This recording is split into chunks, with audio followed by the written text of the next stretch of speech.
10:35, should we start?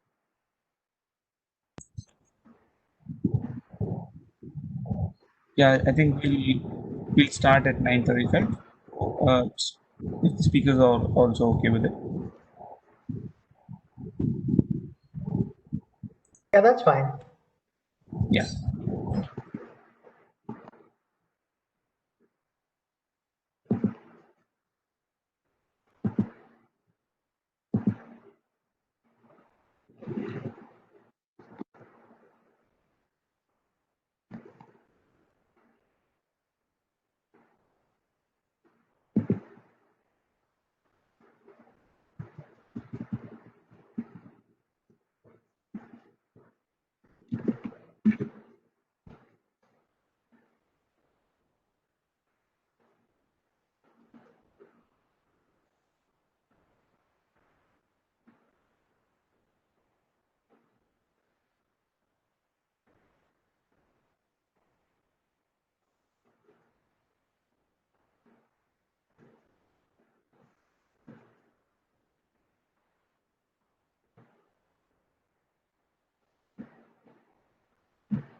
Shall we start?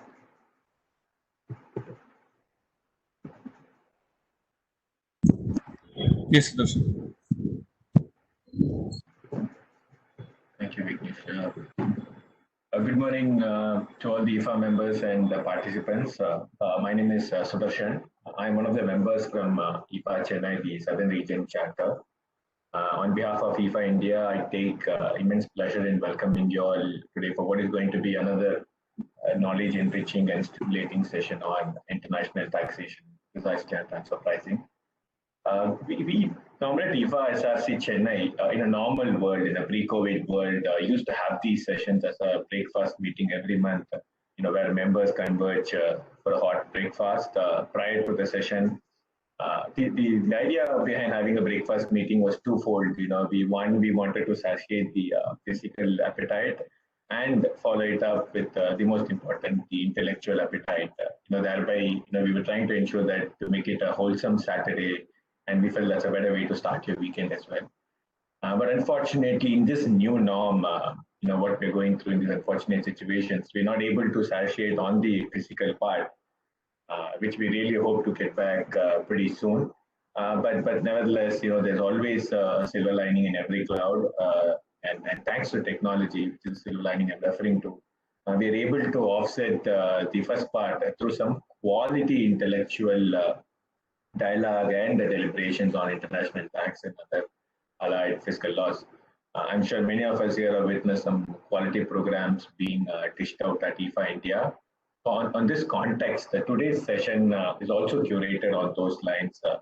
Well, when we were planning this program, so we were discussing about hosting a TP program largely because that's the flavor of the season. So going with the season, we wanted a TV program, but then having said that, we didn't want to get into the conventional or the aspects, which are the routine aspects. So that's why we felt, to make it more practical, we thought, why don't we look at the complaints aspects?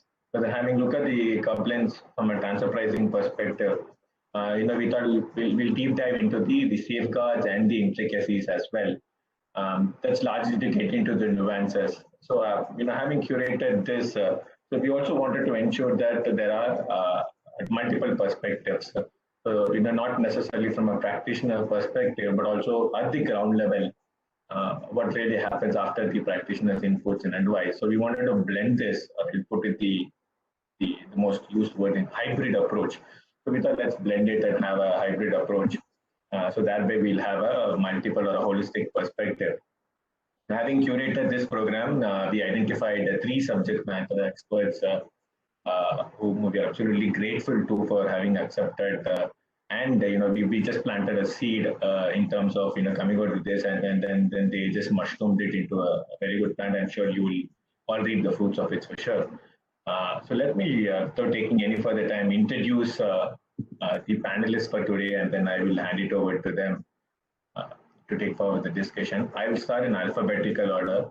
We have Miss Leena Megani. Leena is a chartered accountant with more than a decade experience, largely on corporate tax, international tax, and transfer pricing.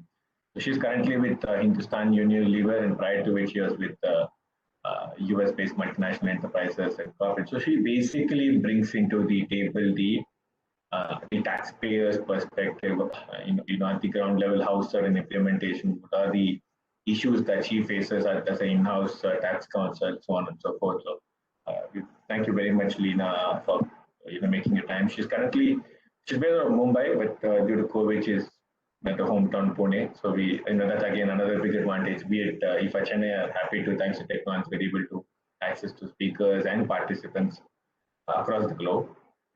Moving on, the next speaker is quite familiar to the IFA circuit, Suchint. He needs no introduction. I know it sounds cliche, but then let me take privilege in introducing Suchint as well. As I mentioned, Suchint is well acquainted to all of us. He's a partner in Deloitte Bangalore, specializing on international tax and transfer pricing. He is also alien to IFA because he was one of the country reporters for the 2017 IFA Congress in Brazil on the topic, the future of transfer pricing. Apart from all these, I can keep pulling encomiums on Suchint on his intellectual ability, I'm sure, which will be on display today. Moving on, lastly, I go to Vaishaka. Vaishaka will be the moderator for today's session. When we planned out this, we also felt for panelists it will be appropriate to have a moderator to ensure the flow and then share her perspective. And then we immediately requested Vaishaka, who also immediately accepted our request. Thank you very much, Vaishaka. So Vaishaka is a practitioner. She's a chartered accountant with almost a decade experience, largely on cross-border structuring, transfer pricing, domestic advisory. So she was, prior to her current stint, she was with a multinational firm in their transfer pricing division. So we have a quality ensemble of transfer pricing experts who will get into the nuances and intricacies. That's why we have specifically titled it as safeguards and intricacies. And I'm sure this is going to be a fascinating session and quite a lot of takeaways. Before I hand it over to Vaishaka to take the proceedings, a few housekeeping announcements. One, request you all to post your questions. The idea is we're trying to have a very, very interactive discussion to keep it more practical, more relevant. So you're at any point in time, you can always throw in a question. So we have a moderator in the form of Vaishaka, would also be happy to take questions and put it across to speakers. But kind request to put it in the Q&A box and not in the chat box, because when you put in the chat box, it becomes very difficult to access both, and then probably there's a high chance possibility that we may miss out your question as well. Really appreciate if you can put it in the Q&A box. And then we may also have some issues with bandwidth of one of the speakers, Leena, so she may not be available on the video front, but nevertheless, what matters is the wisdom of the words. I'm sure that will be available. So with this, I once again thank you all for joining on Saturday morning, and I hand it over to Vaishaka. Thank you, Sudarshan, and thank you, Ifa Chennai, for the invite. Sudarshan, I'll be sure to encash on that breakfast that you promised next time I'm in Chennai. So I'm extremely glad to be part of this session and moderate today's topic with these two, a very talented panelists that we have. We are in the middle of October and heading towards or racing against time to meet the compliance requirements from a TP perspective. While on one side, I think there is a huge hope that it will get pushed. But nevertheless, we have to be ready to meet the deadlines should the due date be, 30th. So what better time to sort of, get together and discuss some of these contemporary TP issues that we should bear in mind or that we think should have an impact on the documentation and the TP audit that is going to be happening. So over past few years, we keep hearing about this, the changing global TP landscape that especially was brought in by PEPs. Largely, we've heard about this, renewed perspective to looking at an arm's length pricing definition. There is a greater emphasis on value creation and economic substance. We also see countries changing laws to ensure there is greater transparency within the MNC group. So that is now brought about by a CBC or a master file regulation. And of course, paving way for a more effective dispute resolution or a prevention mechanism, that is again enabled by increased maps and APAs happening between countries. So I think as a concept, we would have, and I'm sure all of you would have heard about this, much is spoken about these topics. In today's session, what we thought we'll focus on is how some of these new age issues that has started to see TP in a different light, how is that going to impact our everyday compliance or the day-to-day routine compliance, which we thought was routine so far, and how are we going to impact it or affect it in the TP documentation, and what should we be mindful of when we undertake a TP audit? So with that sort of the theme for the session today, we have our panelist, Suchint will give the technical perspectives to some of the questions that have arisen in this context. And Leena will chime in on the, the practical or the corporate side of what are the challenges or the changes that corporates are undertaking to be geared up for this new age TP. So we have about overall an hour and a half. I have a few questions for the panelists, and I think we will take about an hour or 1 hour 15 minutes to go over these questions. Would request you all to put your questions as and when you have. And what we will do is try and take up these questions during the session, or take it at the end as it may be relevant with the topic.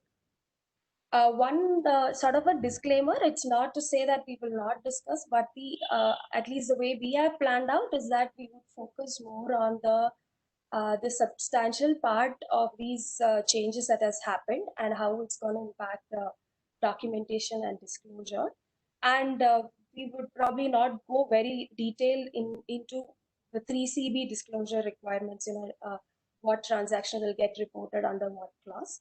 Nevertheless, if any of the participants have any specific doubt on that point, please feel free to post it in the question box. Should time permit, we'll be happy to take it up at the end. So with that, background, we will get started. So when I started my career in TP was seen as a laborious compliance practice. You would have to do a lot of number crunching and do certain repetitive routine tasks like looking over 1,000 plus comparable companies, maybe put together a 100-page, TP report, which more or less was standardized. If you pick up reports of various companies belonging to one industry, I think it would have been that fast, and then the beginning of TP would have looked more or less same. But with changes happening, with more litigation picking up, we saw that there was more customization coming in from a taxpayer to taxpayer. We started to bring in more fact-specific changes, nevertheless restricted to what we call a one-sided approach. So that was brought in the form of an economic adjustment or some sort of again a quantitative adjustment to the taxpayer in hand in the current case that we are talking, all the Indian taxpayers. But so much more has happened. So the whole perspective, there has been a 360-degree shift to the way we look at TP. It is not anymore local, it's not anymore one-sided, but there is a global view when it comes to transfer pricing. So that brings me and just to give that perspective, Suchin, my first question is to you. Can you please take us through what is this growing scope of TP compliance over the years? Thank you, Vaishakha, and at the outset, thank you very much, Sudarshan, for your kind generosity and for hosting us at this event, as well as your, let's say, flattering introduction. I'm indeed very, very pleased to be in your midst. To respond to Vaishakha, I think it's every kind of tax legislation or any type of analysis that we look at from a tax point of view invariably takes us to history as much as it takes us to other forms of economic sciences. But certainly history and what the path we've traversed is an important element to look at. So when we flash back to 2001, when the legislation first came into being, and I recognize that 92 has existed even prior, but let's just say the formal legislation came into being, it dealt with documentation and an accountant's report, and that really was the genesis of the compliance. The objective was to enable the tax authorities at that point in time to get familiar with the kinds of transactions and the nature in which companies would be associated enterprises. And so the reporting was focused on disclosure of transactions, and then there was documentation to support what basis was adopted for ensuring that the transactions were undertaken at arm's length. And to this day, while the legislation has in a way evolved on the compliance side, the substantive legislation around associated enterprises has by and large remained unchanged, and we still today are foxed by sometimes questions that come up around whether or not two companies are associated, simply because the number of ways in which possible associations can happen are manifold. So that was the starting point in 2001, when it was a two-fold compliance of documentation and accountant's report. In 2009, had something called the safe harbor rules, and that came in partly because of the fact that we saw that there was a growing number of assessments leading to adjustments, and therefore the government put in placeholder safe harbor rules to see to it that there could be some level of either certainty or a simplification of legislation that could be made in respect of compliance. In 2012, we brought in specified domestic transactions, and this arose out of a Supreme Court case, the GlaxoSmithKline case, and in which the court said that it is advisable to look at specified domestic transactions as well. And so specified domestic transaction reporting and compliance came into the picture, and it's got a little bit modified. There was originally 48(2)(b) that's taken away. So essentially it is now to do with largely tax holiday or tax beneficial units that are under the scope of STT, but reporting remains. Interestingly, you also have some safe harbors applicable to specified domestic transactions, such as for electricity wheeling and for dairy farming. The year 2013 brought in advanced pricing agreements, and as a result, that brought in a wave of more compliance that followed, particularly in respect of post-APA compliance and the annual performance report that follows after an APA is completed.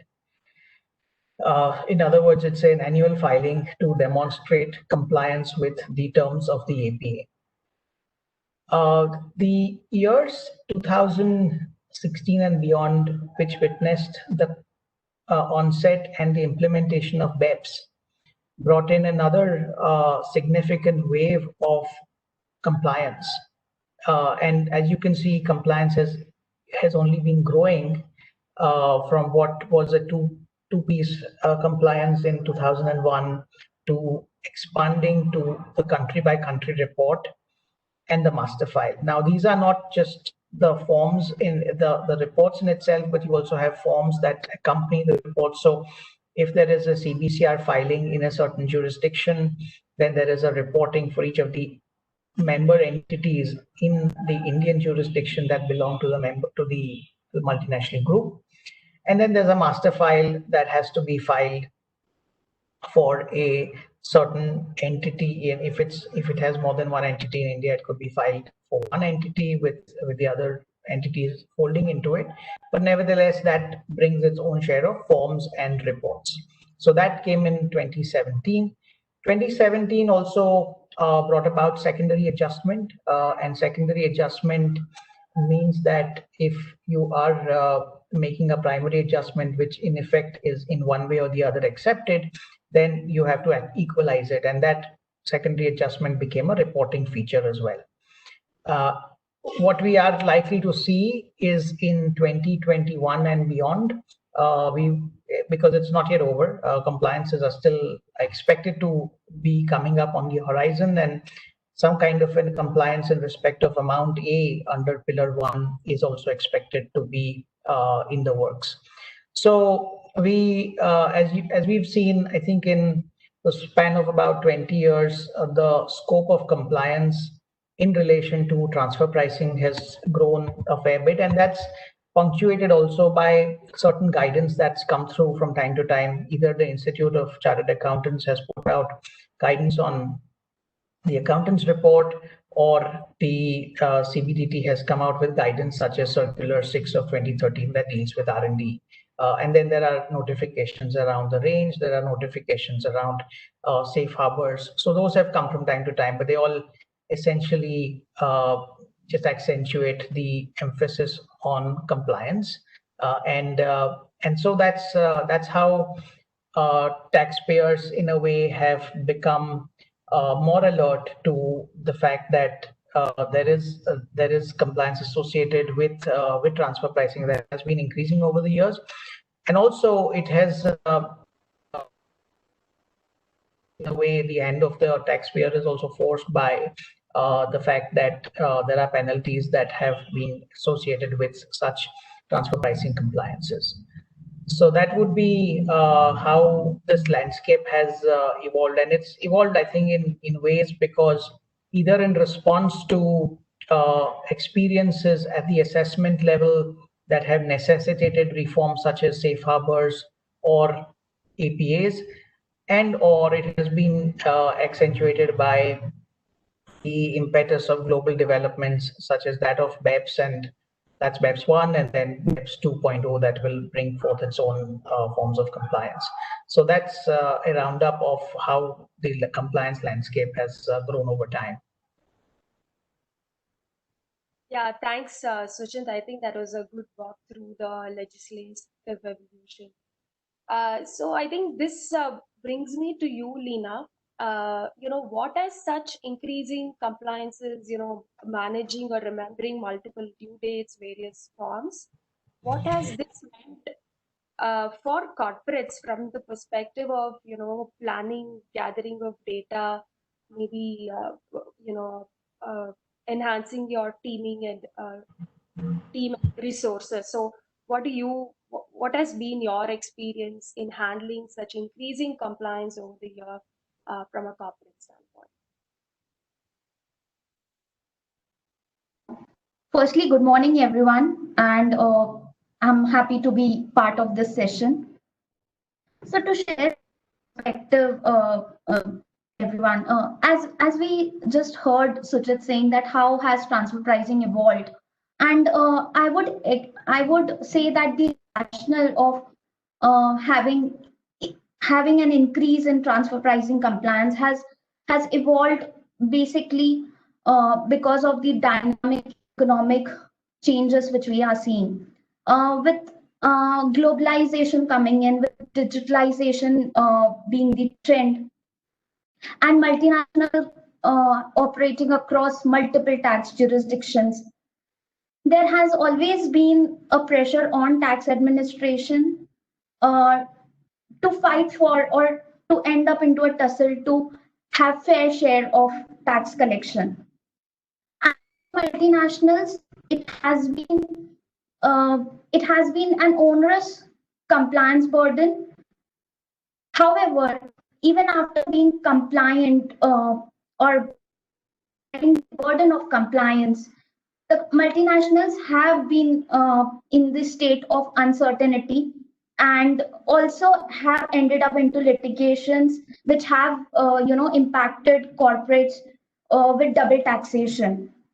We have seen the trend of APAs, MAPs uh, being preferred by multinational corporates to achieve certainty, but it also comes up with being more vigilant when it comes to compliance.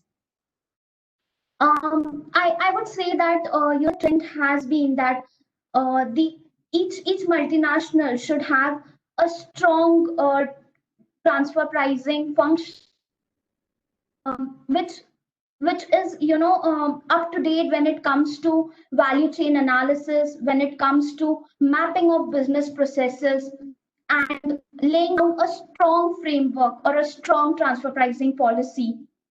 Also, having aligned tax policies across key jurisdictions, and if at all there is a customization required for key jurisdictions, and we have India has been an aggressive tax jurisdiction. So the onus on multinationals is really to lay down more pricing policies which have detailed value chain analysis uh, and also have on the transfer pricing policy aspect when it comes to key tax jurisdictions. But I would say that the success of any transfer pricing function or any tax function in a multinational uh, down on the fact that how we are able to value add to the business. That now been recognized within the organizations as a key function and not merely support function, which is which dwells around compliance, but also are sort we in corporates act as internal advisors, highlight risks when it comes to structuring of transactions, and how do we manage that risk. I believe that has been the key for a successful tax function. And with transfer pricing being evolving over a period of time with new document or new compliance requirements coming in, like the three-tier documentation, which we will talk in detail as we progress across the session. There's also needs the tax knowledge of the corporate to business. And when I say most of the business, we know our business, right? We know how our supply chain activities are structured. we know where does the value lies, and how do we represent ourselves better for the tax authority? How do we articulate in the transfer pricing policy in the local documentation? And we will also, talk later how important it is for having, close coordination with your global function to have correct narratives when it comes to local documentation or to master file compliance. With this, I would say that yes, there has been an increasing trend on transfer pricing compliance, and corporates have to be vigilant enough, because at the end of the day, it becomes a reputational risk for corporates, for MNCs, and across jurisdictions. Also, we have seen that, um, usually because MNEs at the end of the day would want to have certain functions which are central functions to to arrive at operational synergies and to work at an optimal operating structure.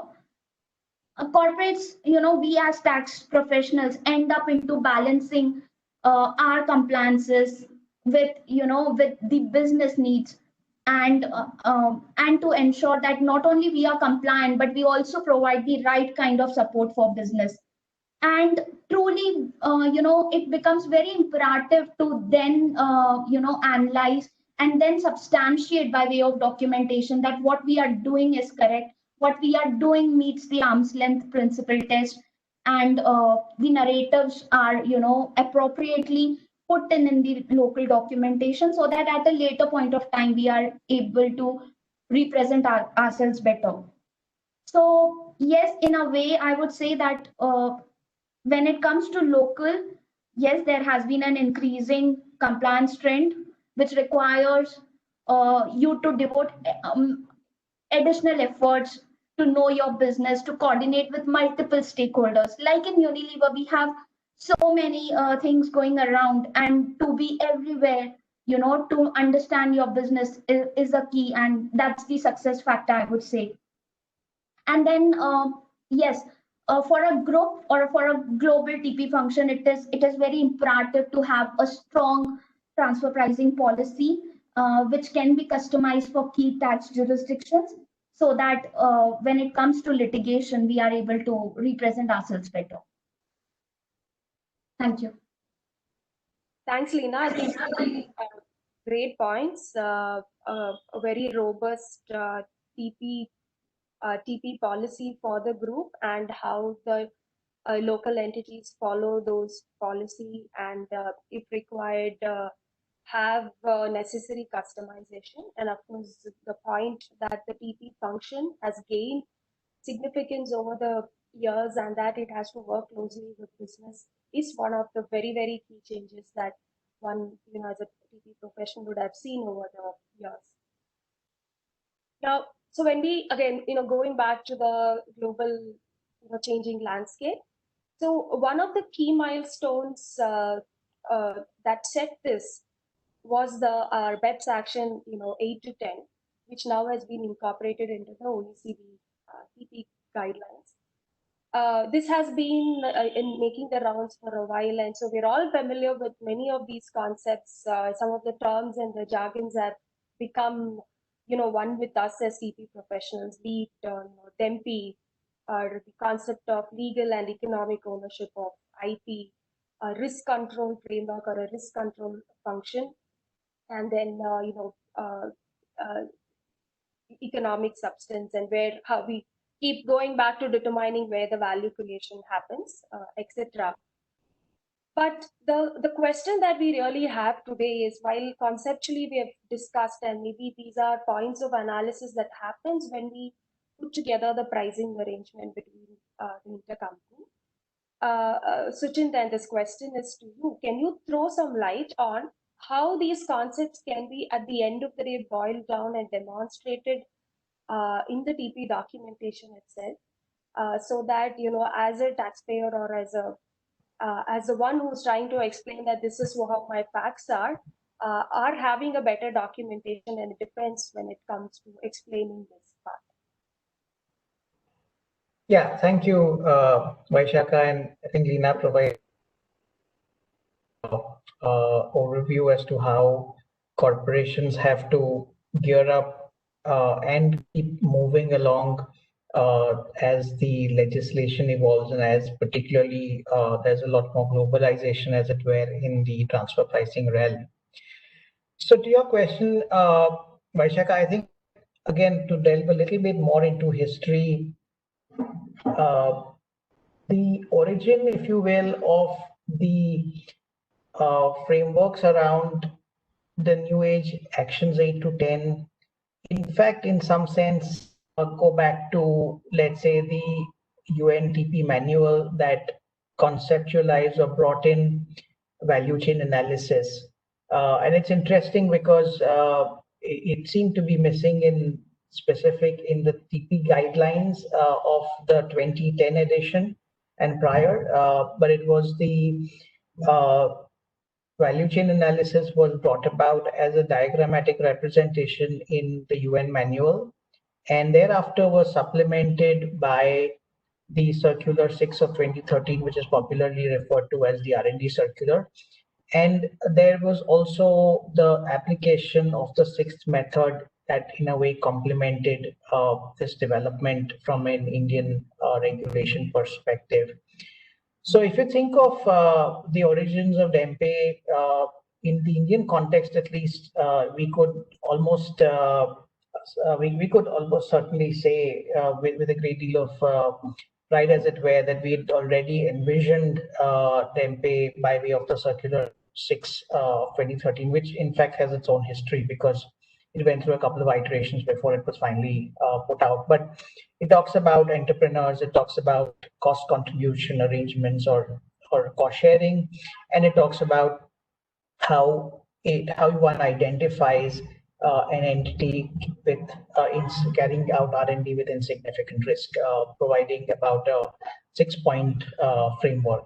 And in a sense, there are good deal of similarities, if you will, between the Dempe framework and the and Circular 6, although admittedly Dempe was beyond that.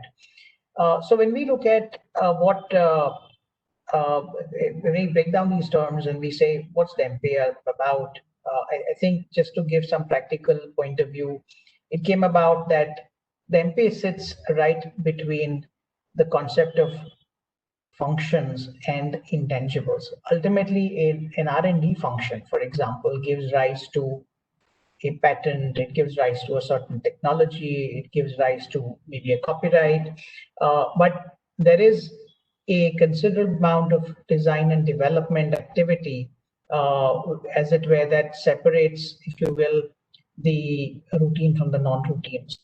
If you think of a situation where you have an idea or a germ of an idea that originates for the development of a certain technology or a certain platform, and that is then developed into a requirement analysis and then a technical specification, and then that specification is then coded. So if you think of that, then really the key is the technical specification or the business requirement definition that in a way holds the key to developing the software.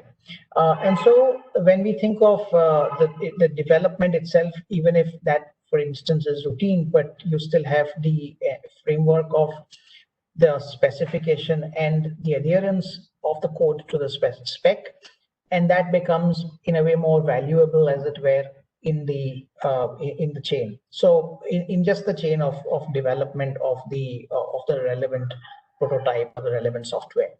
So when we speak of the development function, we speak of the end product, which in a way is the software, which could be, let's say, the intangible.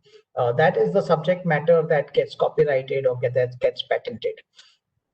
But you have this whole coding to development process, and in particular, the definition of what you are looking for and whether the end code meets the objective, which is the core of which is the heart of the development. So what B in the DEMPE function represents is exactly the intersection of services and intangibles. And I think it was very important to come up with this definition, because absent this definition, you could regard everything as being a service, and the non-routine compensation was going to the IP owner.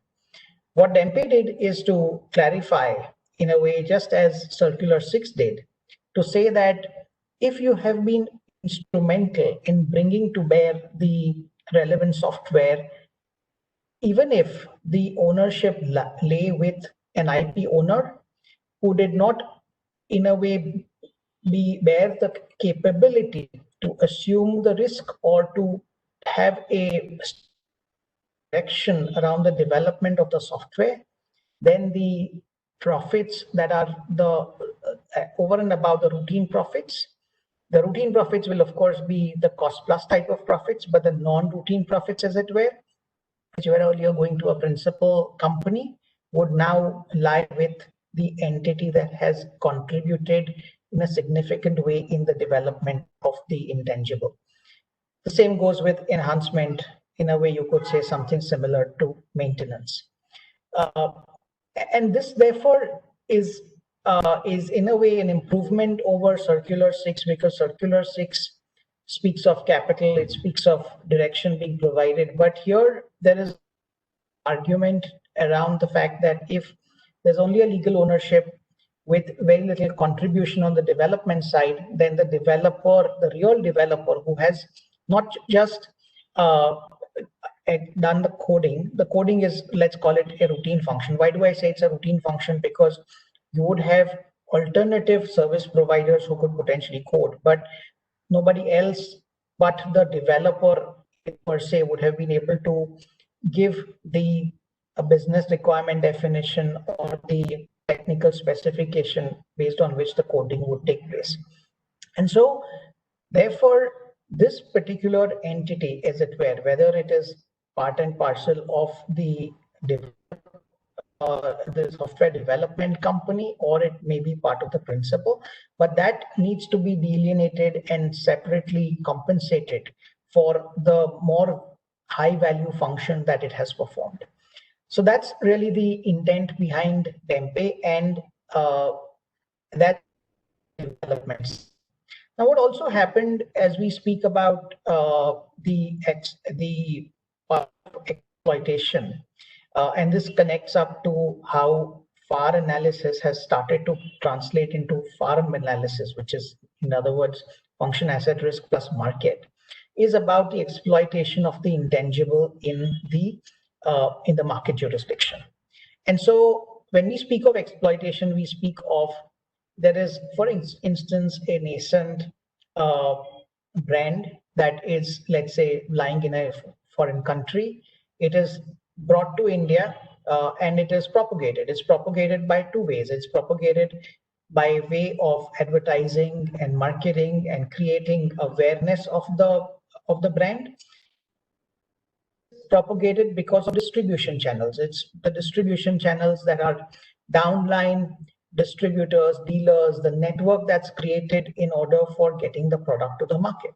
And that's not even, and we're still not at the point where we're considering the market as being a source of income, but we are simply saying for the distribution function, there is an exploitation, as it were, of the intangible. And that intangible can lead to more intangibles on the back of it, such as that of the distribution network, which in a way is closely associated with the brand, but at the same time is independent of the brand, because that distribution network could potentially serve maybe 2 or 3 other brands as well, depending on the specificities of the network. But that's the point to note, is therefore that we see exploitation as being another instrumental consideration for the application of the DEMPE framework.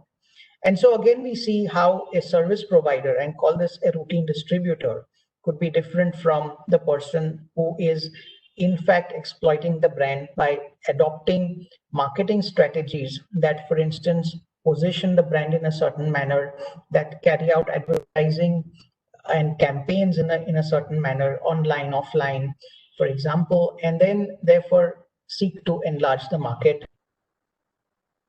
relevant jurisdiction. So when you think of DEMPE as that lies between service and an intangible, you can see that framework starts to make sense and therefore starts to give more value, as it were, to real contributors who may not necessarily be the IP owners. I think what it also does, interestingly, and this is something that Vaishaka alluded to about how value creation has in a way morphed over time, is that there is a acceptance about the fact that you could be an IP owner, and if you license that IP to a distributor or a licensee who may exploit it in that jurisdiction, then that licensee in and of itself is having an IP, which in fact is the license to the patent, to the copyright, to the brand, etc. And that in and of itself becomes an intangible by itself. So when you think of intangibles, you're thinking of an underlying intangible, which is the brand, and you're thinking of an overlying intangible, which is the license to use the brand. And the underlying intangible could gain value as a result of being exploited and of being consumed in a market where the licensee, which is in other words, our distributor, is propagating the brand, creating the market. Now, why is all this relevant? Because the documentation today is now a 3-tier documentation, and we are speaking of how a master file needs to identify with the owners of the intangibles and the developers of the intangibles, people who perform the DEMPE functions. And therefore, this becomes not a matter of saying who's the legal IP owner and who's the service provider, but who's really contributing to the propagation of either a brand or the creation of an intangible such as that of a software, the design, and that's the reason why if you think of value creation as a principle, the principle is starting to become or has become more, let's say, robust or more clear as a result of actions 8 to 10, because they recognize that it's not the intercompany agreement that defines the relationship between the parties, but the real activity on the ground. Now, again, this is not new. Circular 6 said this, but however, DEMPE has clarified this to say, not just, it goes beyond Circular 6 in saying that the not only is it a matter of insignificant risk, but really speaking, if somebody is controlling or has the ability to control the risk, then the residual profits in a large part go to that particular entity. So that's how elements such as value chain, elements such as the DEMPE framework, elements such as economic substance have grown over time to become inherently more to reinforce the principles of how transfer pricing analysis is carried out across a spectrum of participants that range from people who provide funding, people who may provide ideas such as those for R&D, people who may exploit the brand, people who may perform more routine services, and people who may perform the DEMPE functions. So, so Vaishaka, I hope this this addresses a few of the points that you'd raised. But I mean, I could go on forever. But really, the point is to say that yes, in a large way, 8 to 10 has brought about more created more substance to transfer pricing. Yeah, certainly, Sachin. It did address the question. So if I may just add here, I think some of the changes that I've myself and experience seen, like Sachin was alluding to, when there is a revised concept or expanded definition of intangible, and the value contributing functions for that intangible is now clearly defined, how that translates to a documentation is that one could use the the area that is available for us while we write the FAR analysis in the TP documentation.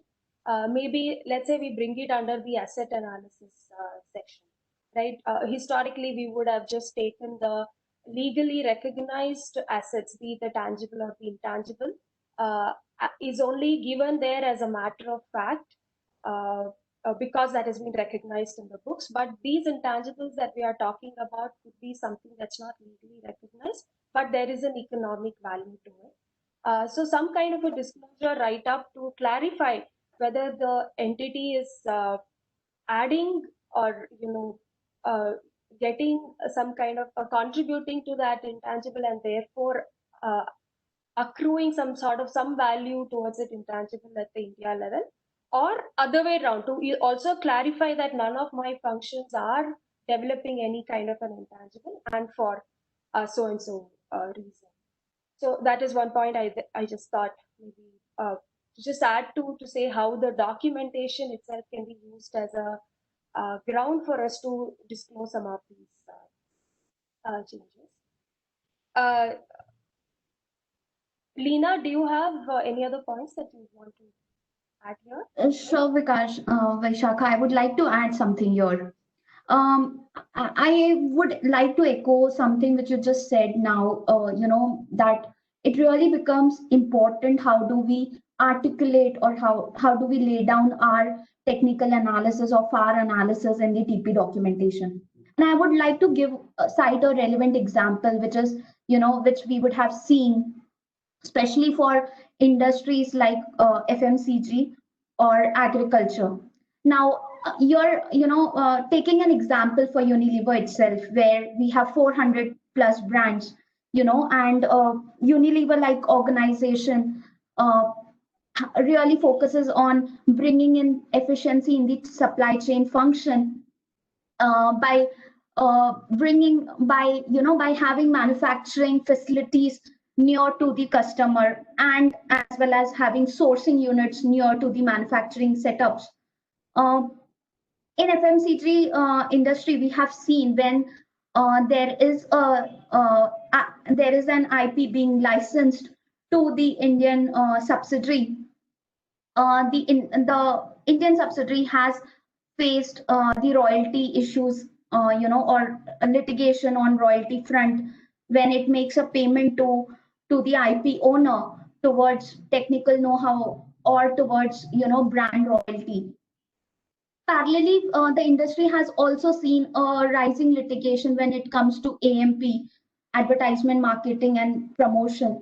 So here the FAR really becomes important for us to, lay down what exactly, the Indian subsidiaries value adding, to IP.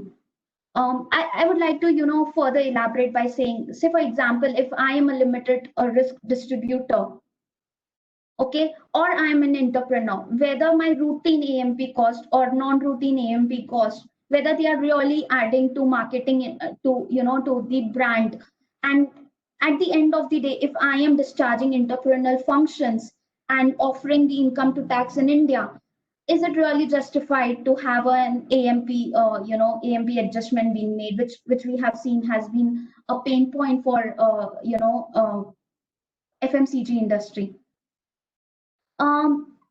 Also, when it comes to IPR and central services, wherein a multinational usually has certain centralized functions and drive corporate advertisement and brand promotion activities centrally, it really becomes important to lay down the distinction between IPR and payments which are usually made towards central services, and hence your FAR becomes really important, and documentation really becomes a key.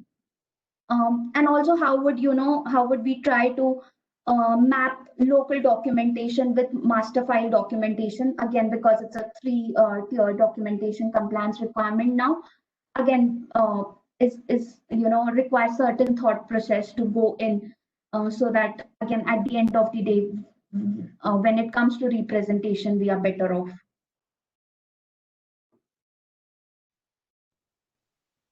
Yeah, thanks, Neena. So apparently there was once a CA who was traveling by a long distance train. So he towards Chennai. So he boards the train and he goes to find a seat. And that was a AC ticket. So he finds that he's the only guy in his compartment. As he settles down, a beautiful girl walks into the compartment, and he finds himself, alone with this girl. So he's excited, thinking, it's going to be a delightful journey. To his surprise, the girl also responds. She gives a hint of smile and starts to converse, and she just smiles at him. So he's really excited. After some time, the girl slowly, walks up and sits beside him, and whispers something in his ears. She says that, take out all your cash and mobile phone and all the valuables that you're carrying. Otherwise, I will get up and scream and say that you are harassing me. So the CA, being a CA, I think immediately took out a sheet of paper and writes down that I can't hear or speak, so I don't know what you just said. Can you please write this down for me? So the girl, believing this, writes the entire story that whatever she just said, that, if you don't give, I will sort of complain that you have harassed me. After she hands the paper back, he calmly folds the paper, puts it back in his pocket, and speaks in a very clear tone. Now you can start screaming. So the moral being, and of what Suchint and Alina alluded to, is that the documentation is very, very important. So, yeah, sorry, Suchint, did you have anything to add? I just wanted to take up from what Lina mentioned about the fact that there is now how looking at their characterization. And I think that in a way, these frameworks that have come into play, such as the value chain framework or the expanded use of the profit split method, in a way has made it a transition, as it were, or a continuum, as it were, between what was earlier a low-risk distributor and a routine distributor, or a routine distributor and a full-fledged entrepreneur or a licensed distributor. And I say that because you could, in a way, have these different shades of pay functions being performed, and appropriately are not therefore limited to saying, oh, my comparables hit a certain margin, therefore I have to hit a certain margin. We do that all the time. I mean, that's our bread and butter. We do that all the time, which is to say, oh, this is what the comparables have attained, therefore I have attained this. But when we deal with the fact that a distributor could in fact be creating something more for the brand or the distribution network, then there could be a higher profit attributable, which becomes like a routine profit plus, and much the same way with a R&D entity that may be entitled to a higher than normal routine return. And the use of the profit split method, or the augmented use of the profit split method, is a good supplement for the DEMPE functions, which can then be incorporated into the documentation. Certainly. So I think, as we were talking about these documentation in the local file context, people, both of you kept referring back to this 3-tier documentation structure, or the interrelation between the master file, or where CBCR is applicable. So in this context, Suchint, I wanted to hear from you as to what do you think are the should be the reconciling factors between a master file and a local file, or for that matter, the disclosures in the CBCR, and what are the key safeguards that one should adopt to ensure that we speak the same story. At the end of the day, it's a part of the group. This information is going to be available throughout. Yeah, thanks, Vaishaka. And some work already for the 3-tier documentation, and how it's important to reconcile the elements of CBCR with the master file and the local file.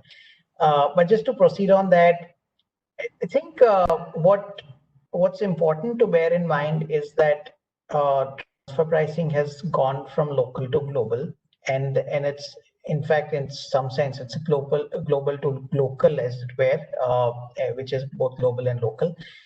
And so the amount of information that's available at the hands of the tax authorities is the three-tier, and one should always assume that therefore the tax authorities are as well equipped as the taxpayers are, if not more. Now, when we deal with a master file, the intention is that it seeks to cover what the activities of the group are and how the group's transfer policy is organized. Now, that could mean that the group's transfer pricing policy could, for instance, say that there is an R&D entity which gets compensated, let's say, as cost plus. There is a manufacturing entity that gets compensated for either as a contract manufacturer or as a licensed manufacturer. And then there's a distribution function that gets compensated either at resale minus or as a percentage of sales. Now, it's important for the local entity to appreciate what is the characterization based on the transfer pricing policy of the group, because there can be exceptions. So to give an example, let's say that a entity that is a contract manufacturer ordinarily does not pay a royalty because it's a related party. But what if the manufacturing entity sold to third parties and sold to associated enterprises? Would the sale to the associated enterprise not warrant a royalty, whereas the sale to the third parties warrant a royalty? And that's again coming out of master file, because master file says that contract manufacturers simply sell to the associated enterprises, and therefore the end enterprise that manufactures will pay the royalty. And in effect, here we have a situation where you could be a manufacturer and you could be arguably somebody who's doing both. And then do you pay the royalty? And maybe the question then is that, is the manufacturer who is selling to its related party selling in the capacity of a manufacturer where it is fulfilling the requirement of that associated enterprise in its capacity as a distributor? So think of the AE to which it has sold as being the distributor, in which case it is entirely logical that the manufacturing entity, even though it is selling to an associated enterprise, would be entitled to pay a royalty, because the distributor will ordinarily, if it is like a limited risk distributor, is unlikely to be paying the royalty. It's going to get a percentage of sales. So that's one aspect of having to reconcile characterization between the local file and the master file, and therefore it's not again a case of one size fits all. When we think of R&D and we think of shared services, and there are a lot of companies that have GICs, for instance, in India, again there is this there is a policy that would say all my R&D activity is carried out at the behest of a certain principal company, and the routine return. Now that is that would have been all right maybe 5 years ago, but with the coming or the onset of data science and the fact that you're getting enormous amount of market data, which is then being used for analytics, and then you're applying various tools and techniques that may be in the nature of RPA, that may be in the nature of machine learning, you're then possibly doing more analytics on the data, and that is perhaps something that hasn't been fully contemplated. So then again, it becomes a matter of saying, if I'm working with market data, am I therefore entitled to a return that is contemplated to be a routine return? We are a case where, for instance, an entity is in India concluding sales overseas through an automated digital service. Arguably, it's doing marketing support functions, but in effect, it's enabling a foreign jurisdiction, a customer in a foreign jurisdiction, to simply buy a product off the shelf. And this was inconceivable some years ago. So when we think of the master file as saying these are the compartments around which the group is organized, or this is the value chain of the group, it could be that either the local entity is has to draw a correlation from that master file to say, do I fit into that characterization? And not only from a policy perspective, because the policy might be, for instance, let's say it was cost plus 7%, and cost plus 7% is what I pay all my service providing entities. You know, India's different comparables are different. The local locational advantages result in the profit for India being not 7% but 17%. That's all right. That is one element of differentiation. But the larger element of differentiation could be the fact that not everything that's written in the master file can be verbatim implemented at the local level because of specificities at the local level, including human resources that may be either more or less capable, or may have to be supplemented by group intervention. So those are some aspects of how you reconcile between the group and between the master file and the local file. When you look at country by country report, it becomes even more complex, because that's just a lot of numerical data. And that numerical data, if you think of it, can also extend to permanent establishment. So there are PE disclosures. The PE disclosures in the country by country report, and one needs to take cognizance of that to say that what is therefore the profit attributable to that permanent establishment, and is that profit attributable to the PE in line with the arm's length principle, or is it in line with Rule 10D? Because if it's a marketing PE, it could be, for instance, linked to the eventual sales as opposed to being a market support entity. So again, when we look at the country by country report, and again, there are many columns and it's currently under review, but elements such as manpower, elements such as the amount of taxes that are paid in a jurisdiction, the amount of tangible assets and intangible assets that are there in a jurisdiction, those are at least at that particular jurisdiction that for whose the local file is being made, it's useful to look at that and see as to whether there is inconsistency between its associated enterprises as reflected in the country by country report and the characterization that the entity is giving itself qua those associated enterprises in the local file.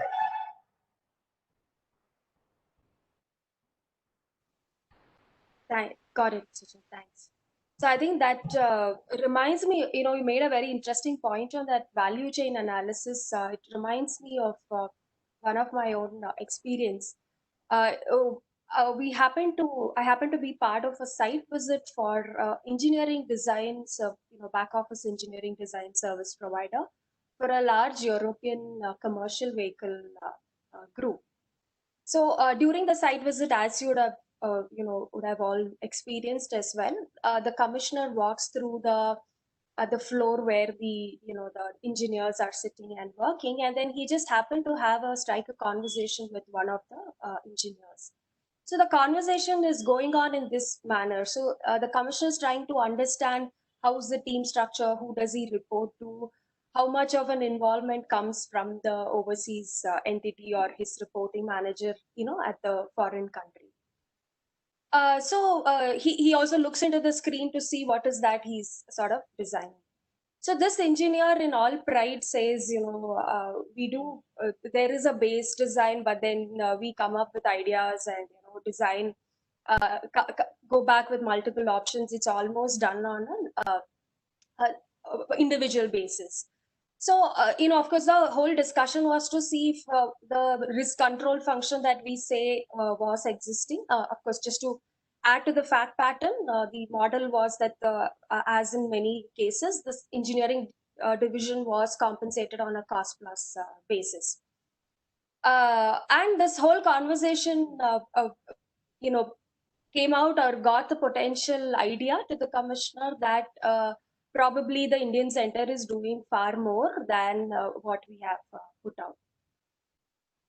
And the conversation proceeded, and then finally, when we put the perspective in with the value chain analysis, right? So in a commercial vehicle industry, typically there'll be 1,000+ parts in a vehicle, and it goes with a 80-20 ratio. It's only the 20% in the number of components that contribute to 80% of value, whereas the 80% in the number of components would only fetch 20% of the value.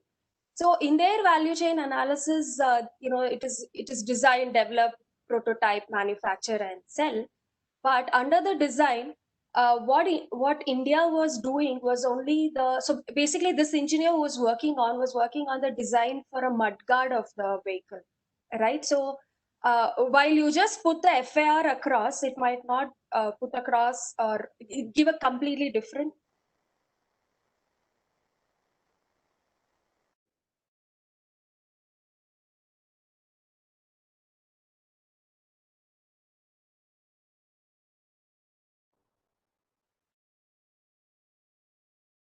was working on was essentially what in that industry they call a non-core component.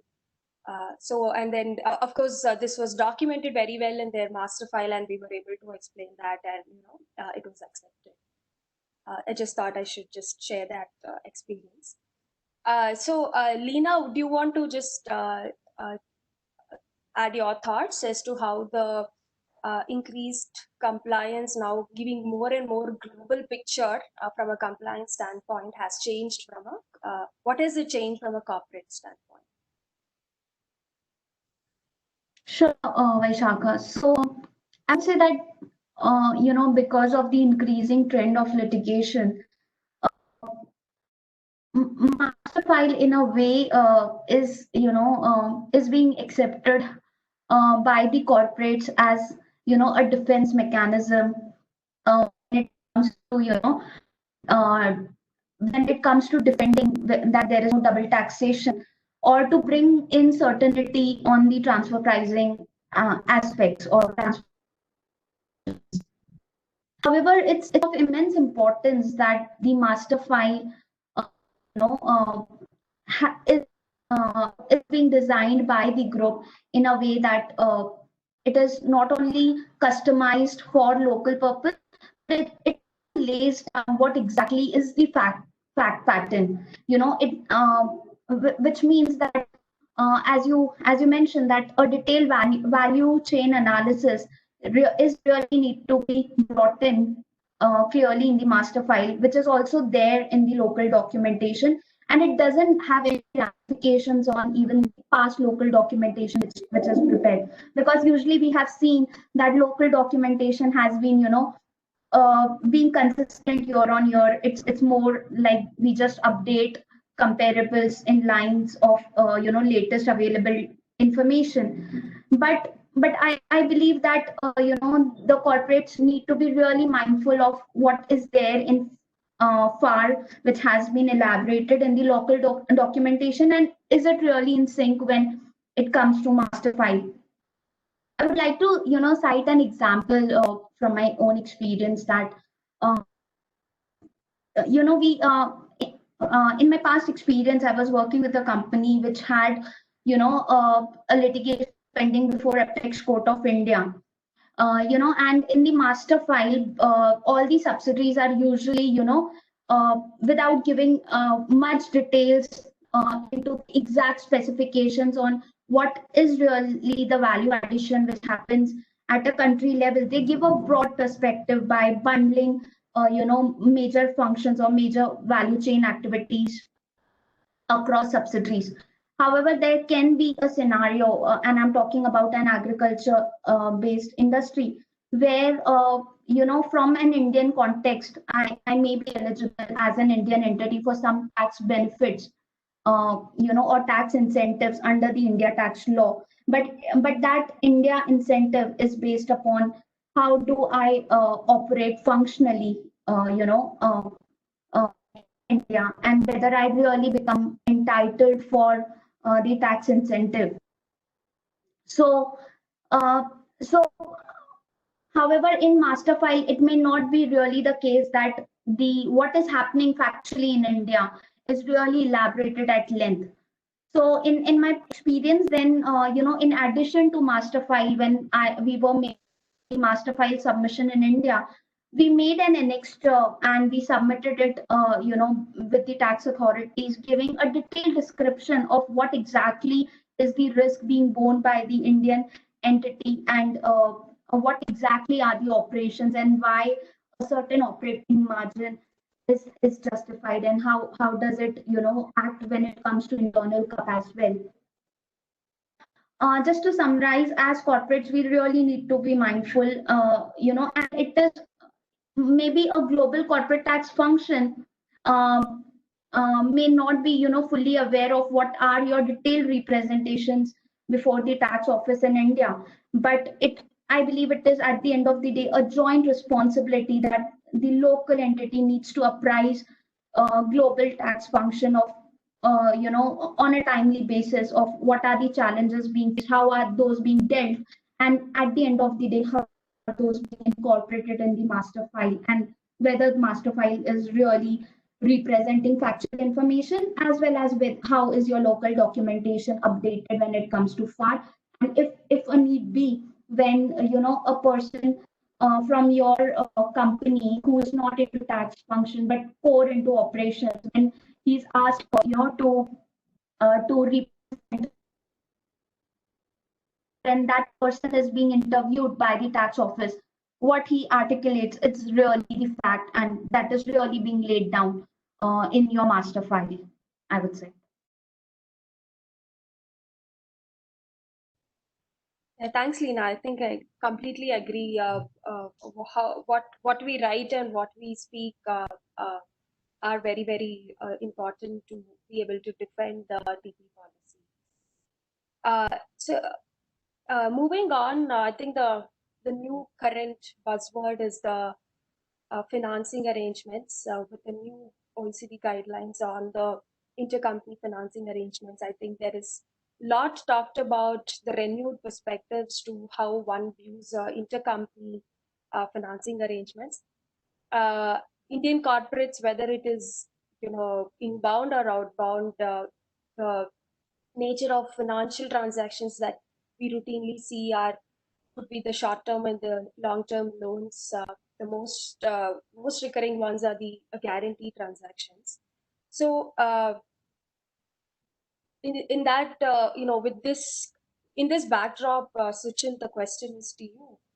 Can you explain what should one do in respect of past or let's say ongoing transactions? The financial arrangement has already been in place.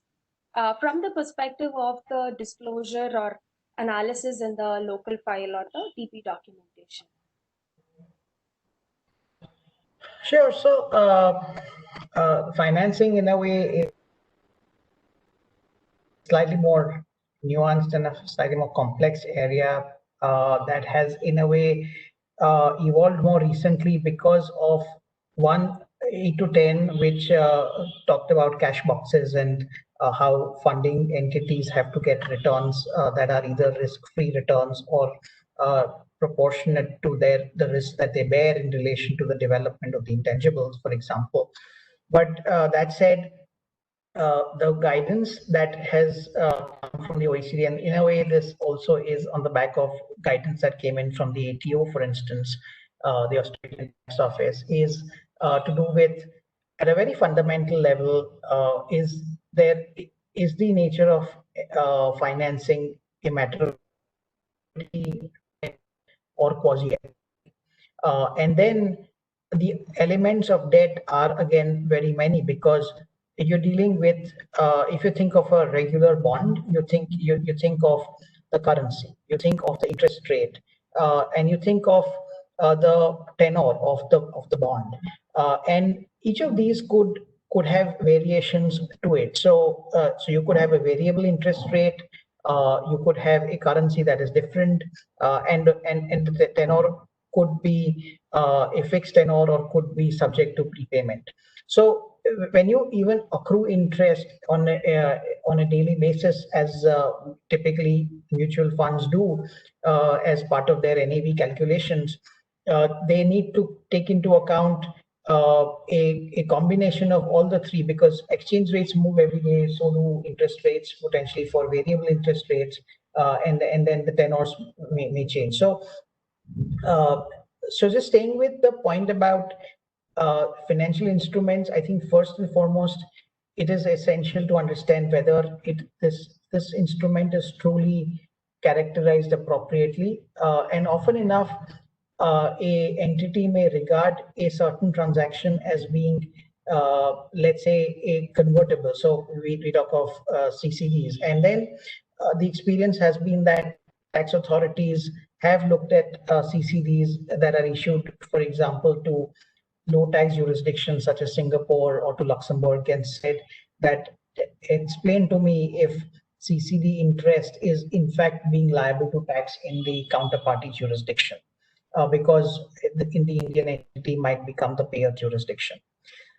So when we think of financing instruments, we first have to think of whether it qualifies under the under which classification, and then thereafter you deal with saying, how does this have to be compared, or how does it be benchmarked? Because just as an example, we had a case just a few days ago of where there was a moratorium that was called for in respect of an instrument, and so the moratorium meant I would pay practically no or low interest in the initial years, and then increase the interest rate in subsequent years.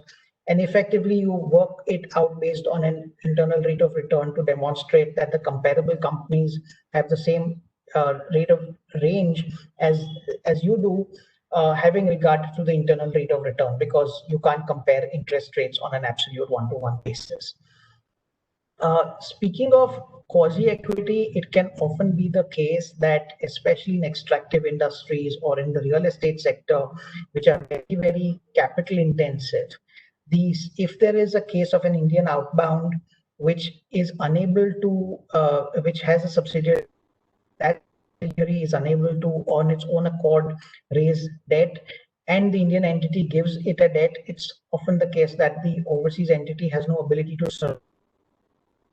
And that can call into question whether or not interest has to accrue on that loan, because it's an outbound loan, and you could take a argument to say that it is a shareholder activity for the reason that no other realistically available existed of the subsidiary to have been able to borrow from the external market. So think of what interest rates would have prevailed in the context of quasi-equity.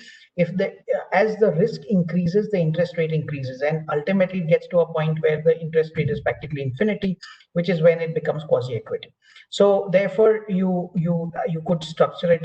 I mean, at levels of initial debt, you could get market debt, and that could be very easy to get working capital finance. But then you have mezzanine financing, and then you have this realm of quasi-equity where the interest rates are very, very high. And so it becomes practically possible to say that even if you didn't pay any interest, there is an argument that the entity couldn't have borrowed without the support of the parent company.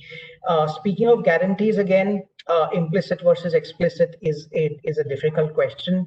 Letters of comfort normally do not qualify as being implicit guarantees, but quite often we see that guarantees are not adequately compensated. And again, it's important here to determine as to whether, truly speaking, there is a guarantee in the first place, because a guarantee really means that if there is a default, it's effectively it's an indemnity. It is an insurance. It is to say that if a person defaults, then a parent company will step in, and therefore it is not an automatic inference that because an entity belongs to a group, therefore it is a guarantee. In the same way, when we deal with credit ratings, there is a notch up of the credit rating relative to whether the entity is a part of a group or not. But again, it's not automatic. It's to do with saying how integral is this entity to to the parent company's business or to the group's business. And therefore, if it is more integral than some other entity, it could get a higher notching up to the level of the parent company than an entity that is not so integral. So there are many nuances here because of the fact that it's not a matter of truly speaking functional analysis in terms of economic activity, but it's more to do with what is the financial structure of the group, the strength of its balance sheet at the parent company level, and then the inherent role that it plays vis-a-vis the group company or the group entity that is borrowing. And this is where, in a way, you could almost say that the whole financing arrangement structure is a departure in some sense from the arm's length principle, because you are implicitly taking the group effect into account. And that ordinarily, if you think of how third parties work, as we would see in distribution, as we would see in manufacturing, as we would see in R&D, you keep looking at realistically available comparables. But here in a group entity structure, you implicitly are influenced by the parent company, and the parent company has a role to play in determining the credit rating of the group. So those are some of the finer aspects that would need to be considered in the documentation for financing arrangements. Vaishakha. Thanks, Sachin. Lena, any thoughts on how corporates are reacting to these new guidelines? Yes, Vaishakha. Just brief. So while I have been blessed to always work with corporates, which are cash rich, but yes, when this guidance had come out from OECD, I had read mixed reactions from the industry perspective. Because there were various aspects which were clarified, through this guidance.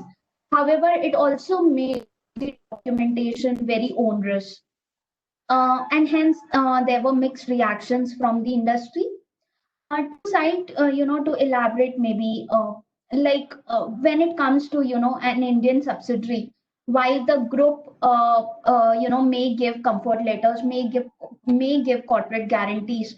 However, at the end of the day, the credit rating of the Indian subsidiary is also required to be factored in when we really have to see corporate financing transactions. Also, this requires analyzing what is really put in as terms and conditions in your contractual arrangements, and segmentizing or fragmenting all the transactions becomes a key. So at times it can be seen that your treasury policy, has certain ways of defining what can a short-term loan look like, or what can a long-term loan look like. And these factors need to be really incorporated when you are carrying out FAR, or when you are trying to benchmark the transaction at a local level. So I believe this has a mixed reaction from the industry, while there has been, an attempt made to achieve certainty, but it also comes with onerous documentation and identifying appropriate risks in terms of credit rating, subordination of loans, etc.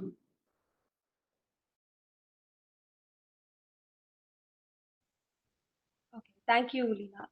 Suchin, that just gives rise to another question in my mind, and maybe this is something that I have repeatedly been asked by many Indian corporates.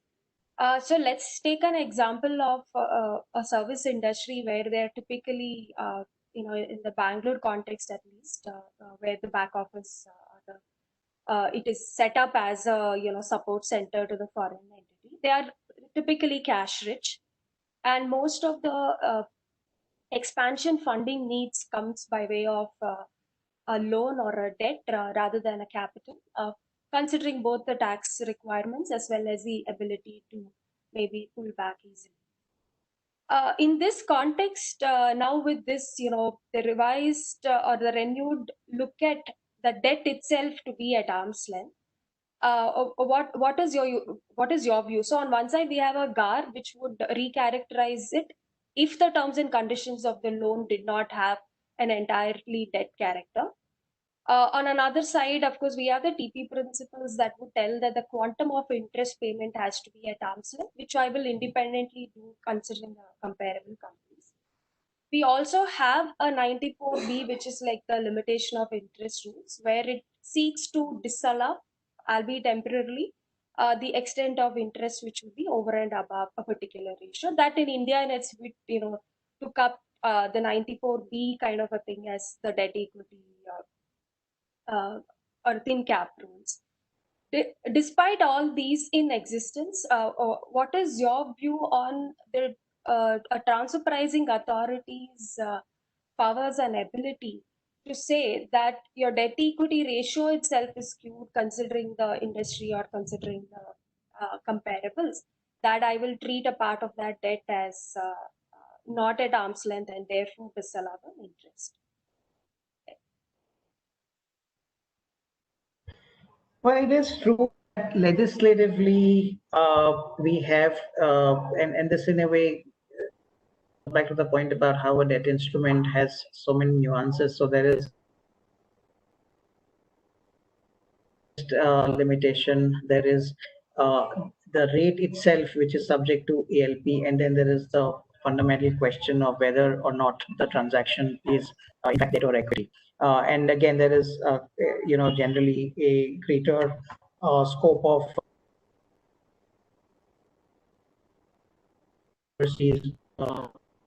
see to it that there is no arbitrage on account of hybrids.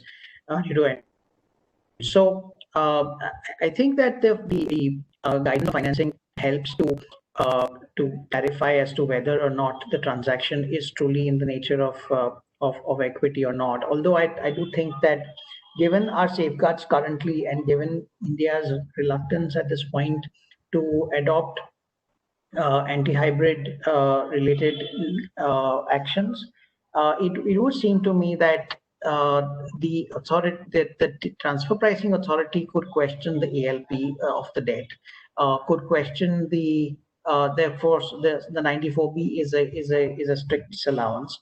But insofar as the quantum of the debt is concerned, I think one would have to look at it to see as to whether while there are industry parameters, but I think really whether the company has the ability to service that proportion of debt may be a relevant consideration. So what could the company have done? And just as much as you have thin capitalization, you also have the opposite, which is thick capitalization. Let's step back a little bit.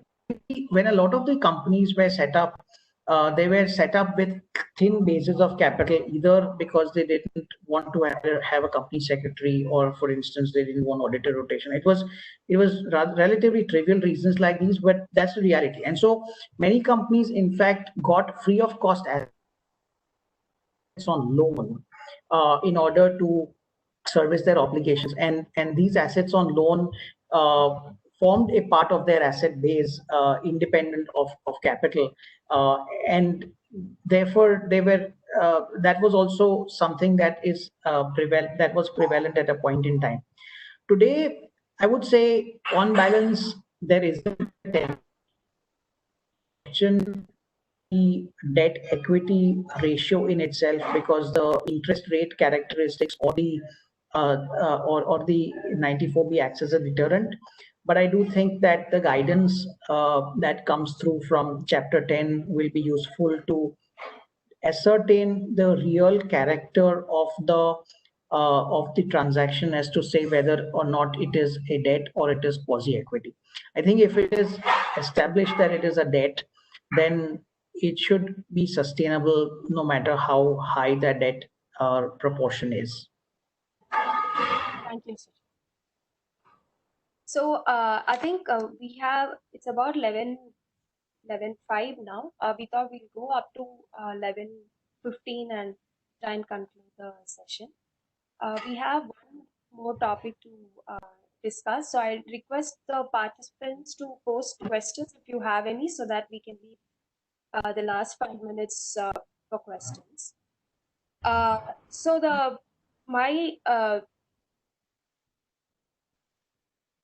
question, this brings to the last issue as such, which is more burning and more current. Uh, uh, we are, this global pandemic has put forth so many setbacks for us all personally, and corporates are no exception. Uh, uh, Companies are fighting to stay afloat in the business, and amidst this is the constant ongoing renegotiation of intercompany pricing as well.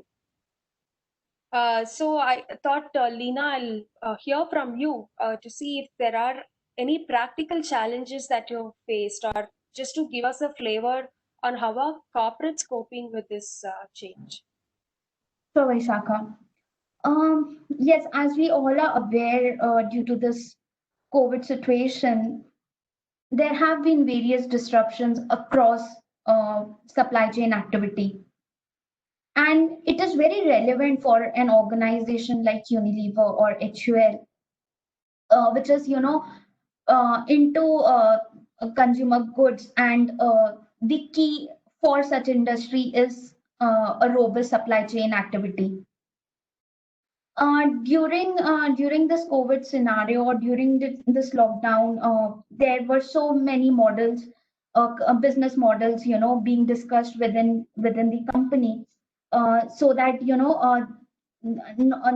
the consumers get the uh, required products at a right point of time. And in an industry like FMCG, we have seen that when it comes to global M&Es, the sourcing units or the manufacturing facilities have been set up in a way that the sourcing units or the manufacturing facilities cater to the demand of a region or for a hub. And this leads to various transactions within the group, intercompany transactions. And during COVID like situation, where uh, it was very important for companies to continue the manufacturing activity, or to make the goods available. It also had to redesign its business models, or even the procurement function. And yes, it led to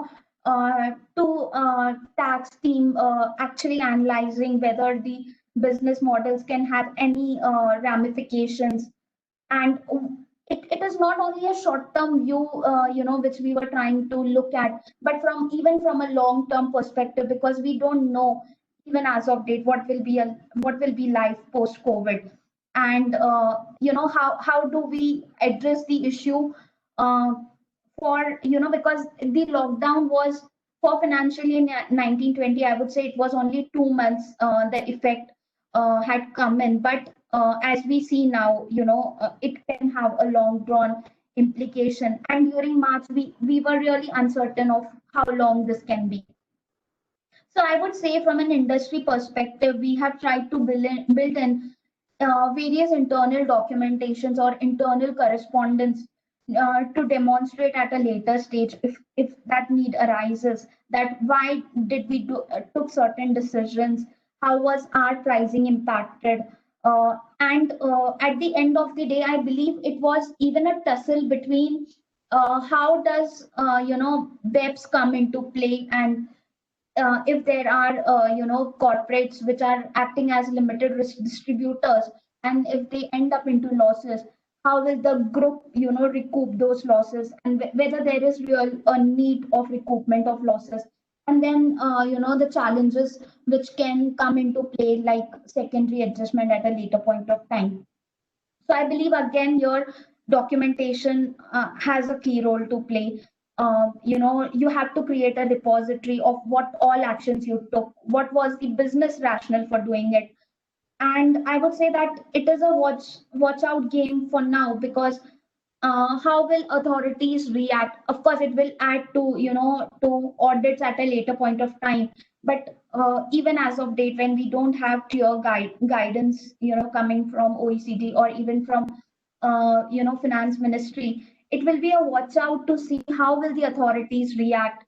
And I would say that at the end of the day, your documentation would come to your support. Yeah, thanks, Lena. That's very insightful. So on that point, Suchin, the question that maybe comes up is now the points that Lena was mentioning is probably the renegotiation and the repricing decisions that has been going on between the group entities for the ongoing financial year. While that has been now reset, is there something that we can do as we conclude the TP documentation for financial year 1920?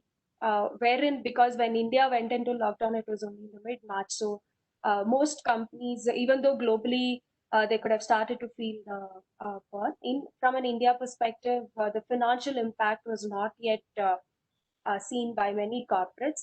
So, but since we are writing or concluding this documentation presently in October, would it be useful to sort of have or include some pointers that would probably pave way for a future change in the model or a different risk allocation that the companies would have negotiated for the subsequent financial year? Sure. So I'd probably focus a little bit on two use cases. One is to do with what one would call the but for COVID situation, and this applies more so for 2021 than it applies for 1920. But nevertheless, it's useful because this is guidance that's come from the ATO, that's come from the Singapore IRAS, and is quite consistent around saying, think of what your plan would have been but for COVID, and what did COVID do to your costs and to your revenues, and therefore map the impact specific to COVID. And this could be the case with, in particular, unutilized capacity. There could be costs that are incurred that may have been incurred as unproductive costs, or costs that wouldn't have been incurred but for the COVID situation, especially those relating to rentals when people were at home, or for that matter, in relation to PPE equipment, or other costs that may be incurred, for instance, by providing people with laptops when there were desktops functioning in the office. So those are a but for COVID situation where you may make an adjustment to the tested party because the comparable information may not be available, but you would have a scenario of one with COVID and one without COVID.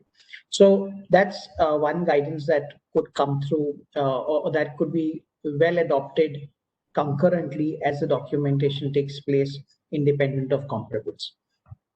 When we speak for industries such as the automotive industry, which in any event was having a difficult time even before COVID, and we think of that particular industry as a case in point, now speaking for 1920. There were a few things that impacted the industry. So there was, for instance, a additional cost of insurance that came in for policies, because there was third-party insurance that got tripled, and then there was for two-wheelers and for four-wheelers. There was also the need, especially, to upgrade to BS6 norms, just as BS4 norms were settling. And so the automotive industry has had a rough ride. It's quite essential to apply capacity utilization adjustments in that context, because even though comparables will also be reeling from it, but through a scaling of the fixed cost mechanism. So for instance, if your fixed cost as a tested party relative to sales is maybe 40%, and the comparable companies are at, let's say, 30% levels, you could scale up the fixed cost of comparables to 40% levels, so as to, in effect, account for the higher proportion of operating leverage that exists in the case of the comparable companies, because of the fixed cost to variable cost ratio. So that is a technique that could be adopted. There can be adjustments such as depreciation adjustment as well. But I think speaking for capacity is anyway speaking for a considerable amount of adjustment that can come through, especially as the automotive industry is a case in point. I think the other industries may be uh, more of the tail end effect of it, but for COVID and a capacity adjustment, maybe two specific pointers that could be utilized constructively in documentation. Okay, thank you. So I think that brings us to the end, and we are almost out of time. So Darshan, we have a few questions. Do you think we should pick it up, or do we conclude the session? We can pick a couple of questions. Okay.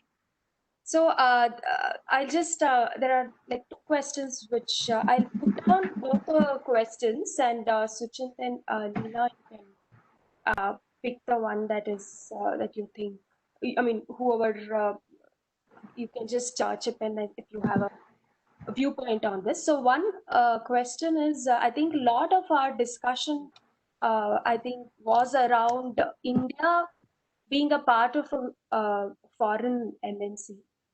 So one question that have come up is there any specific pointers that as an outbound MNC that one should keep in mind, or what are the typical areas where they falter when it comes to these, the compliances on CBCR master file and the TP documentation?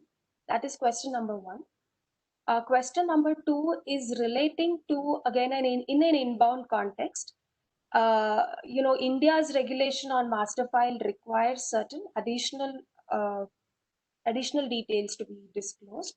While ordinarily it would have been a group's responsibility to collate and present these information in their master file.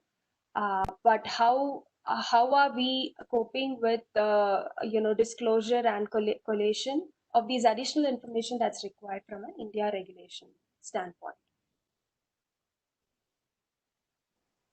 So maybe I'll take the outbounds and respond to say that clearly having no template of a master file in the context of an outbound means that the Indian entity has to regard itself as the group, and therefore it will emanate from the transfer pricing policy. So if, for instance, at the building blocks of this will be a transfer pricing policy that the Indian parent company has to set up for the group if one doesn't exist currently, which means identifying for a definitive period of time how the overseas entity is going to get compensated, and if it is intended to be the tested party, then adequately ensuring that the benchmarking at that local entity level overseas is capturing the local benchmarking, and we aren't, for instance, testing an entrepreneur. So setting up a transfer pricing policy will be an important area as a building block. The second one that I'd comment on particularly and emphasize is on the financing elements and to adequately document the financing structure or the financing policy around it, for the reason that if you think of an inbound, you already have your conditioned by RBI regulations around interest caps. And whereas in an outbound context, you're the recipient of the interest, and therefore appropriately determining whether or not it is interest or equity, and then pricing the arrangement appropriately will be another consideration. I think the third one will be to do with the DEMPE functions, and this is where the appropriateness of for instance, a profit split could be tested quite rigorously. Many Indian outbounds could be cases where there is a great deal of activity performed in India, which is to do with the architecture of the solutioning. But at the same time, the market requirements are gathered from overseas. And so it becomes a classic case of either risks being taken at both ends, or it becomes a case of integrated activities being performed, both of which become qualifiers for the use of the PSL. So when we define again the appropriate method that is to be adopted, precursor to that is the value chain and the functional analysis, because the functional analysis is at the entity level, the value chain is at the group level. So understanding what the entity does and then saying how does it resonate with what the functional analysis is of the counterparty, and therefore building the necessary link at the value chain level will be another important facet to consider when we build up the documentation for the master file, because it will cover intangibles, it will cover the economically substantive activities that may or may not result in intangibles, and it will also address elements of the market. So I'd say those are aspects to consider for Indian outbounds. Lena, would you like to address how you would have internally looked at the additional requirements that came from the master file regulations in India over and above the group? Sure. So as we all are aware that the local master file compliance, which is stipulated under the India tax law, has certain additional requirements, like providing list of intangibles across the group. Also providing information on top 10 lenders or top few lenders. So I believe, as I said earlier also, the master file compliance, I would say that it should be a joint responsibility of group and the local team. And I remember when this was introduced in the India tax law, we had reached out to our group to understand, what implications or what ramifications can it have when it comes to disclosure of intangibles in the local master file. However, as a group, we believe that when it comes to compliance, we have to be compliant and submit factual information. So yes, we have to, work closely with the group to get this information when it comes to intangibles or when it comes to lenders across the international group. And it has to be a joint responsibility, and whatever best information we can furnish, we should furnish. Yes, I do have also acknowledge that at times, we face challenges on the group sharing CBCR with all the entities, with all its subsidiaries. But at least I also do want to put it out that the international groups do acknowledge that for certain key jurisdictions, and especially like an aggressive tax jurisdiction like India, it is of immense importance that we furnish the information, and uh, at least we have been able to do so for past 2 years.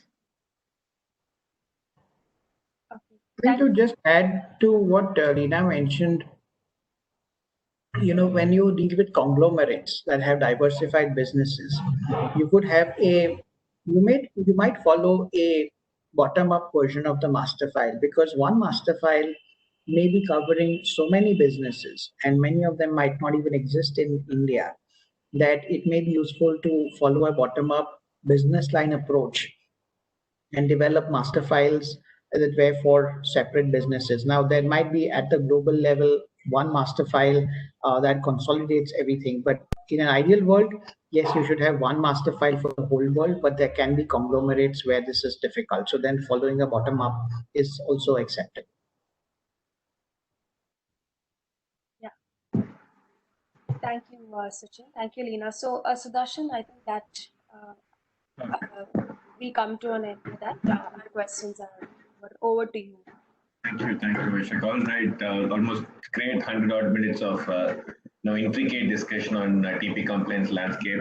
To me, I really enjoyed the wide ambit of areas that were covered, starting from the scope of TP compliance, to reconciling the CPC documents, to handling financial arrangements, and also covering the unfortunate pandemic scenario we're going through. So many thanks to the three speakers who shared their technical know-how and added tremendous value to the discussion.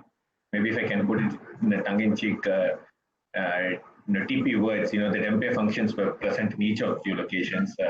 Thank you very much to Vaishaka, for posing some relevant questions, Suchint for giving some intelligible insights, and obviously Leena for topping up with sharing your ground level experiences. A very cohesive and holistic view on all these complex issues. One statement from Leena actually did stand out to me, when she mentioned that she is blessed to work with cash-rich companies so far. Very happy to hear that, especially in these tough times. And I wish all the entities get into that stage for, larger betterment of the community. With that positive note, I will end the session. But before we log off, we'd like to place my appreciation and the gratitude to the entire IFA India admin team, more specifically to Shelly for her support, and also to my IFA Chennai colleagues, Navneet and Vignesh. Vignesh incidentally is celebrating his birthday. They were responsible for stitching this event pretty nicely. So thank you very much to all who have joined in. And please do visit IFA website for future events. Stay safe and stay healthy. You may log off now. Thank you very much. Thank you, everyone. Thank you. Thank you very much, Sudarshan, and happy birthday, Vignesh. Thank you, Vaishaka. Bye-bye. Thank you. Yeah. Thank you. Happy participating. Bye.